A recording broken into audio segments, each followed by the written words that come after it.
Sangrur district, which is also the hometown of Bhagwant Mann Sahab. Dhuri constituency falls under the Lok Sabha seat of Sangrur, which is also the seat which Bhagwant Mann Sahab has represented in the Lok Sabha in the year 2014 and 2019. हमें विश्वास है कि इस बार धूरी के लोग बहुत प्यार और आशीर्वाद भगवंत मान साहब पे बख्शेंगे और रिकॉर्ड तोड़ वोटों से भगवंत मान साहब धूरी हलके से इलेक्शन जीतेंगे। आम आदमी पार्टी साफ तौर पे 2022 के इलेक्शन की फ्रंट रनर बनती नजर आ रही है। सारे ओपिनियन पोल्स, सारे सर्वे ये दिखा रहे हैं कि आम आदमी पार्टी की सरकार 2022 में बनने जा रही है। और मुझे बताते हुए बड़ी खुशी है कि आम आदमी पार्टी केवल अपने सीएम उम्मीदवार का हल्का आज नहीं बता रही, बल्कि पंजाब के आने वाले 2022 में जो मुख्यमंत्री बनेंगे उनका हल्का क्या होगा वो हम बताने जा रहे हैं, जो आज हमने बताया है। पंजाब के लोग एक बदलाव चाहते हैं। पिछले 50 सालों से पंजाब में 26 साल अकालियों की और 24 साल कांग्रेसियों की सरकार रही। बीते 50 सालों में अकालियों और कांग्रेसियों ने मिलकर पंजाब को लूट लिया, बेच खाया। अब पूरा पंजाब एक आवाज में कह रहा है कि एक मौका केजरीवाल नू, एक मौका आम आदमी पार्टी नू। पंजाब बदलाव की ओर आगे बढ़ रहा है। अरविंद केजरीवाल जी की पार्टी, अरविंद केजरीवाल जी का मॉडल ऑफ गवर्नेंस को पंजाब के लोग एक मौका देना चाहते हैं, भगवंत मान साहब को एक मौका देना चाहते हैं। और मुझे पूरा विश्वास है कि 2022 के इलेक्शन में आम आदमी पार्टी मजबूती से अपनी सरकार बनाएगी और हम सबके प्यारे, हम सबके लाडले भगवंत मान साहब पंजाब के मानयोग मुख्यमंत्री बनेंगे। धूरी हलके से रिकॉर्ड तोड़ वोटों से मान साहब जीतेंगे और आम आदमी पार्टी की सरकार, अरविंद केजरीवाल जी की सरकार पंजाब में बनेगी। कोई सवाल हो तो आप पूछ सकते हैं।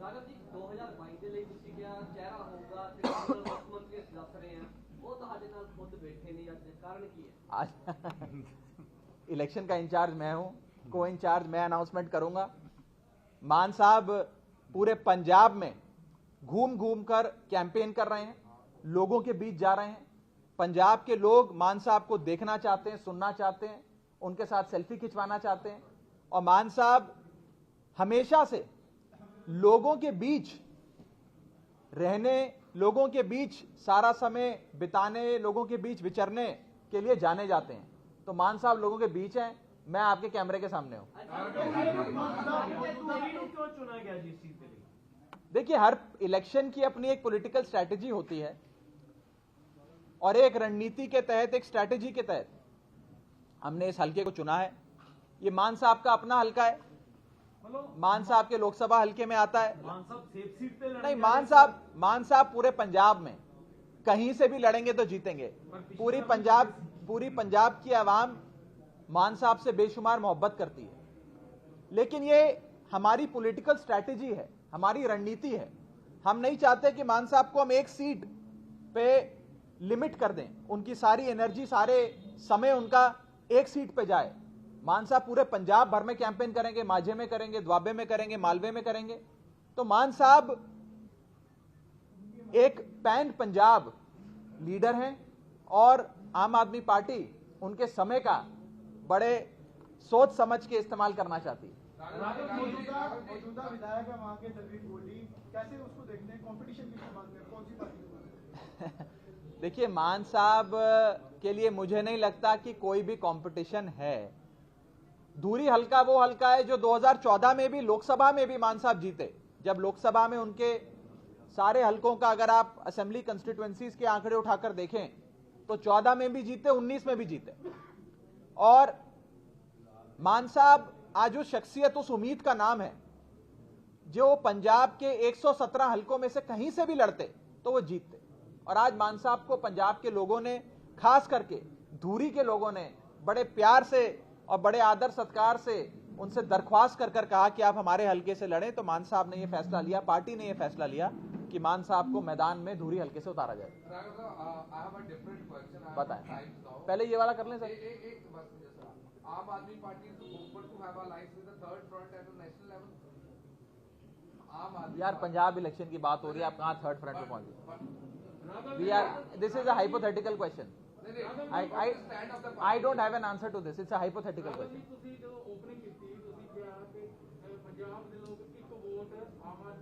एक वोट केजरीवाल लो, वो भी है, वो तो है ही, वो तो चेहरा है हमारे इलेक्शन।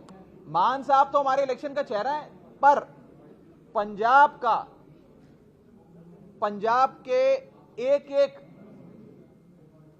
इंसान के दिल में बसते हैं अरविंद केजरीवाल। पंजाब के लोग अरविंद केजरीवाल से बेशुमार मोहब्बत करते हैं। आज पंजाब में अरविंद केजरीवाल और भगवंत मान की ये जो जोड़ी है, ये 1 और 1 2 नहीं, 1 और 1 11 साबित होगी।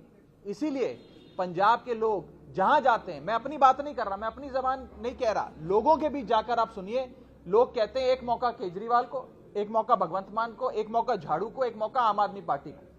और 2015 से 2021 तक 6 साल आम आदमी पार्टी ने जो एक Kejriwal model of governance Delhi में दिखाया है, जिसके बारे में पंजाब के लोग जानते हैं, आज उस मॉडल को लोग देखना चाहते हैं, समझना चाहते हैं, परखना चाहते हैं। इसीलिए मैं कहता हूं, पंजाब के लोग कह रहे हैं एक मौका केजरीवाल को, एक मौका झाड़ू को, एक मौका आम आदमी पार्टी। चरणजीत चन्नी ਨੂੰ ਮੁੱਖ ਮੰਤਰੀ ਦਾ ਚਿਹਰਾ ਐਲਾਨ ਕੀਤਾ ਜਾਵੇ। ਬ੍ਰਹਮੇਂਦਰਾ ਨੇ ਓਪਨ ਲੈਟਰ ਲਿਖਿਆ ਹੈਗਾ ਹਾਈ ਕਮਾਂਡ। मैं क्या कह सकता हूं इस पर? मुझे लगता है कि ਰਾਘਵ ਜੀ ਤੁਸੀਂ ਕਹਿ ਰਹੇ ਹੋ ਕਿ ਪੰਜਾਬ ਵਿੱਚ ਕੇਜਰੀਵਾਲ ਸਾਹਿਬ ਨੂੰ ਲੋਕ ਬਹੁਤ ਪਸੰਦ ਕਰ ਰਹੇ ਨੇ, ਪਰ ਸ਼ਾਇਦ ਤੁਹਾਨੂੰ ਇਹ ਨਹੀਂ ਪਤਾ ਲੱਗ ਰਿਹਾ ਕਿ ਪ੍ਰੋਫੈਸਰ ਭੁੱਲਰ ਦੀ ਰਿਹਾਈ ਨੂੰ ਰੱਦ ਕਰਨ ਦੇ ਜਿਹੜੇ ਪੰਜਾਬ ਦੇ ਲੋਕ ਨੇ ਬਹੁਤ ਦੁਖੀ ਨੇ, ਲੋਕ ਮੰਗ उस पर अलग से आपसे बात करेंगे, जवाब देंगे उस पर, अभी देंगे। हाँ मैं बता रहा हूँ, दो चीजें बता रहा हूँ। फ्रंट की बात कर रहे हैं, रुक जा 2 मिनट तो रुक जा। एक तो ये मेरा मानना है, आज के समय मुझे लगता है कि 2022 के पंजाब इलेक्शन में सिर्फ एक ही पार्टी है जो अपने सीएम चेहरे, सीएम कैंडिडेट की अनाउंसमेंट करके ये इलेक्शन लड़ेगी।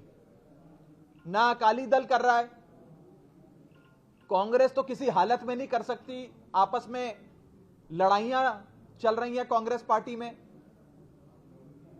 बीजेपी और कैप्टन दौड़ में ही नहीं है, वो भी नहीं कर रहे। यहां तक कि एसएसएम भी ऑफिशियल अनाउंसमेंट, औपचारिक घोषणा सीएम चेहरे की नहीं करने जा रहे। सिर्फ एक ही पार्टी है जो 2022 के इलेक्शन में अपना सीएम चेहरे का नाम ऐलान कर लड़ने जा रही है, वो है आम आदमी पार्टी। जहां तक और सवालों की बात है, नेशनल फ्रंट 24 में इलेक्शन है, आज 22 में पंजाब का इलेक्शन, पहले आम आदमी पार्टी को जीतने दीजिए, उसके बाद मैं 24 के जवाब दूंगा। मैं आज कैसे जवाब दे दूंगा? पिछलियां चोणां दे विच संजय सिंह ते दुर्गेश पाठक आई सी दिल्ली ਤੋਂ, ਜਿਹੜੇ ਕੋਡਿੰਗ ਕਰ ਰਹੇ ਸੀ ਸਾਰੀ ਇਲੈਕਸ਼ਨ। ਇਸ ਵਾਰ ਤੁਹਾਡੀ ਜ਼ਿੰਮੇਵਾਰੀ ਹੈ, ਉਹਨਾਂ ਦੇ ਉੱਤੇ ਇਲਜ਼ਾਮ ਲੱਗੇ ਸੀ ਬੜੇ। ਪਹਿਲਾ ਸਵਾਲ ਇਹ ਆ ਕਿ ਉਹ ਇਲਜ਼ਾਮ ਸੱਚੇ ਸੀ ਕਿ ਤਾਂ ਹੀ ਇਸ ਵਾਰ ਉਹਨਾਂ ਨੂੰ ਦੁਬਾਰਾ ਨਹੀਂ ਭੇਜਿਆ ਗਿਆ ਇਲੈਕਸ਼ਨ ਕੋਆਰਡੀਨੇਟ ਕਰਨੀ। ਮੇਰਾ ਪਹਿਲਾ ਸਵਾਲ। ਦੂਜਾ ਸਵਾਲ ਆ ਕਿ ਆਸ਼ੂ ਬਾਂਗਰ ਜਿਹੜੇ ਤੁਹਾਡੇ ਕੈਂਡੀਡੇਟ ਸੀ, ਉਹਨਾਂ ਨੇ ਫਿਰ ਉਹ ਹੁਣ ਕਾਂਗਰਸ ਚਲੇ ਗਿਆ, ਉਹਨਾਂ ਦਾ ਦੋਸ਼ ਵੀ ਇਸੇ ਸਵਾਲ ਨਾਲ ਜੁੜਦਾ, ਉਹਨਾਂ ਨੇ ਵੀ ਉਹ सेम दोष ਤੁਹਾਡੇ ਤੇ ਲਾਇਆ कि ਤੁਸੀਂ थोप रहे हो गलत। अब देखो मेरी बात, मैंने उनकी प्रेस कॉन्फ्रेंस देखी। वो उस प्रेस कॉन्फ्रेंस में कह रहे थे कि मैं पार्टी इसलिए छोड़ रहा हूं क्योंकि पार्टी मुझ पे दबाव बना रही है कि होर्डिंग लगाओ, पोस्टर लगाओ, और मेरा नाम लेकर उन्होंने बात कही। मेरी आखिरी बार बंगर साहब से बात जुलाई में हुई थी, और जब उनको कैंडिडेट बनाया था तो एक दिन मैंने उन्हें फोन किया था। जुलाई से लेकर आज तक मेरी उनसे बात नहीं हुई। वो अच्छा काम कर रहे थे अपने हल्के, आज तक पार्टी ने उन्हें नहीं कहा। लेकिन सुनो, लेकिन कोई भी पार्टी, मैंने बात खत्म, कोई भी पार्टी अपने कैंडिडेट को तो बोलेगी यार होर्डिंग पोस्टर लगा ले, पैम्फलेट बांट दे, पर्चा बांट दे, पार्टी के नाम पे वोट। कौन सी पार्टी नहीं कहती? अकाली दल नहीं कहता होर्डिंग पोस्टर लगाओ, कांग्रेस नहीं कहती होर्डिंग पोस्टर लगाओ। सवाल यह है कि क्या आम आदमी पार्टी को कमजोर करने के लिए एक बहुत बड़ा षड्यंत्र रचा जा रहा है कि नहीं जा रहा? मुझे लगता है, ये मेरा मानना है कि ये सारी पार्टियां जिनकी करप्शन की दुकानें बंद हो जाएंगी अगर पंजाब में आम आदमी पार्टी की, अरविंद केजरीवाल की, भगवंत मान की सरकार बनती है, ये पार्टियां षड्यंत्र रचती हैं। कांग्रेस, अकाली, बीजेपी, कैप्टन साहब रल के मिल के आम आदमी पार्टी को रोकने के लिए इलेक्शन लड़ेंगे। षड्यंत्र रचे जाएंगे। अभी तो इलेक्शन शुरू हुआ है, अभी तो पता नहीं क्या क्या होगा। मुझे डर लगता है यह सोच के, मैं आपको सच बता रहा हूं, मुझे डर लगता है यह सोच के कि अभी क्या क्या षड्यंत्र ये लोग हमारे साथ रचेंगे। पिछली बार नरेश गुजराल साहब, शिरोमणि अकाली दल के राज्यसभा एमपी, ने मीडिया के सामने कहा था कि बीजेपी ने वोट ट्रांसफर कराए कांग्रेस को ताकि कांग्रेस की सरकार बन जाए। केजरीवाल को रोक लो पंजाब में आने से, आम आदमी पार्टी को रोक लो। क्लिनिकल प्रिसिशन से आम आदमी पार्टी और बीजेपी का वोट निकालकर कांग्रेस की झोली में डाला था पिछले 2017 के चुनाव में। आप जानते, मैं जानता हूं। तो आम आदमी पार्टी को रोकने के लिए बहुत सारी चीजें करी जाएंगी। अब कुछ बता रहे हैं लोग कि जो साथी हमें छोड़ के गए, शायद उनका कोई मोगा में हॉस्पिटल है, वहां पर अबॉर्शन रेट बहुत ज्यादा था, वहां पे कुछ मेडिक्लेम से रिलेटेड कुछ इरेगुलरिटीज थी, उसके चलते दबाव में उन्हें वहां से हटाया गया है। ये तो साफ बाजार में ये बात है। कहने का मतलब ये है कि षड्यंत्र रचे जाएंगे, हम सबको सावधान रहना है, आपको भी मुझको भी। राघव जी, सीएम चन्नी ने कहा है, उन्होंने कहा सीएम चन्नी ने कि जेड़ा उन्होंने उत्ते ईडी दी रेट पई है, आम आदमी पार्टी का स्टैंड है कि वो सपोर्ट कर रही है ईडी दी रेट जो कहते ਜਦੋਂ ਇਹਨਾਂ ਤੇ ਪੈਂਦੀ ਆ ਉਦੋਂ ਜਦੋਂ ਸਾਡੇ ਘਰ ਲੱਗੇ ਤਾਂ ਅੱਗ, ਜੋ ਦੂਜੇ ਦੇ ਲੱਗੇ ਤਾਂ ਉਹ ਮਤਲਬ ਉਸ ਤੇ ਭੰਗੜੇ। अच्छा सवाल है, ਤੁਹਾਡੇ ਤੇ अच्छा सवाल है कि पॉलिटिकल वेंडेटा ਤੁਸੀਂ समझ अच्छा सवाल कि आम आदमी पार्टी मानती है कि मोदी सरकार पॉलिटिकल वेंडेटा करती है या नहीं करती। अच्छा सवाल, मैं दस रहा, बहुत अच्छा सवाल है। फर्ज करिए, मान लीजिए कि चन्नी साहब पे इन्फोर्समेंट डायरेक्टरेट की रेड हुई, वो पॉलिटिकल है, सियासी है, सियासी कारणों से रेड हुई, मान लेते हैं, फर्ज करते हैं। और अरविंद केजरीवाल जी पर भी जब रेड हुई थी उनके दफ्तर में, उनके घर पे, वो भी सियासी कारणों से हुई, पॉलिटिकल रेड थी। ये दोनों रेडें, केजरीवाल साहब की भी रेड पॉलिटिकल थी, चन्नी साहब पर जो रेड हुई ये भी पॉलिटिकल है, दोनों मोदी ने करवाई। ठीक है, यहां तक तो चन्नी साहब भी मान रहे, मैं भी मान रहा हूं। केजरीवाल साहब के घर पे रेड होती है तो 10 मफलर मिलते हैं, उससे ज्यादा कुछ नहीं मिलता। चन्नी साहब के घर पे रेड होती है तो 10 करोड़ रुपए मिलते हैं, 56 करोड़ की एंट्रियां मिलती हैं, 21 लाख का सोना मिलता है, करोड़ों रुपए की लैंड क्रूजर, मर्सिडीज, महंगी गाड़ियों के कागजात मिलते हैं, करोड़ों रुपए की प्रॉपर्टी के कागजात मिलते हैं। अब मेरा सवाल यह है कि ये 10 करोड़ रुपए केजरीवाल या राघव चड्ढा ने तो जाकर चन्नी साहब के रिश्तेदार के घर पे रखी नहीं। मैं तो 56 करोड़ की बैंक एंट्रियां लेकर नहीं गया कि चन्नी साहब रख लो अपने घर पे, ईडी वाले आ रहे हैं, मेरे को फंसाना है आपको। तो ये कहां से आया? और कहा जाता है, बताया जा रहा है, आप सब में से ही बहुत लोगों ने मुझे बताया कि आज से 4 महीने पहले तक चन्नी साहब के भतीजे के पास ये दौलत नहीं थी। सिर्फ 111 दिन जब चन्नी साहब सीएम रहे, एक भतीजे के पास अगर 10 करोड़ और 56 करोड़ की एंट्रियां आ गई तो सोचो बाकी भतीजों और रिश्तेदारों के पास क्या क्या आया होगा, और सोचो कि चन्नी साहब के पास क्या क्या आया होगा, और सोचो कि 111 दिन की बजाय अगर चन्नी साहब 5 साल मुख्यमंत्री रह जाते तो क्या क्या कमा लेते, कितना लूट लेते पंजाब को।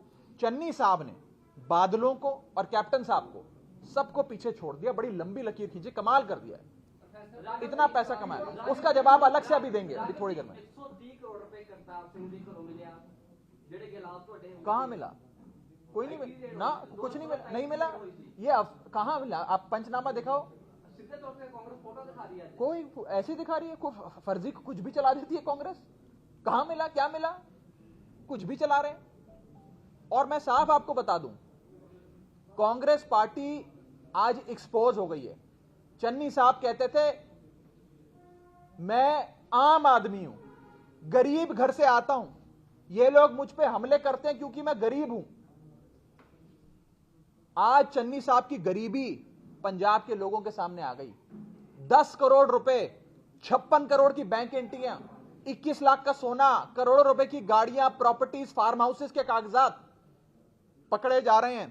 और चन्नी साहब कहते हैं मैं गरीब आदमी हूं।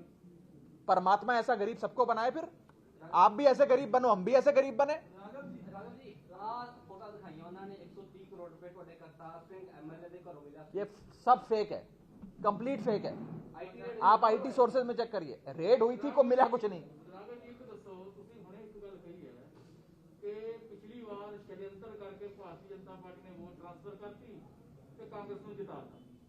ਤੁਸੀਂ ਕਹਿ ਰਹੇ ਹੋ ਕਿ ਅੱਜ ਵੀ ਸ਼ਡਿਅੰਤਰ ਚੱਲ ਰਹੇ ਨੇ, ਫਿਰ ਇਹ ਸ਼ਡਿਅੰਤਰ ਤੋਂ ਤੁਸੀਂ ਬਚੋਗੇ ਕਿਵੇਂ? हम अपनी पूरी कोशिश करेंगे ईमानदारी से, आप कह रहे हो ना सरकार आ रही है आपकी, पूरी कोशिश करेंगे ईमानदारी से।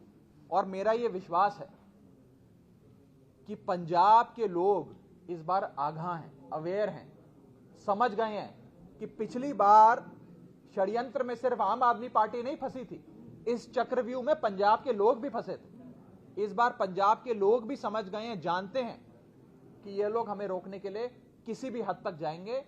लोग इस बार आम आदमी पार्टी की, अपनी और पंजाब की रक्षा करेंगे, सुरक्षा करेंगे।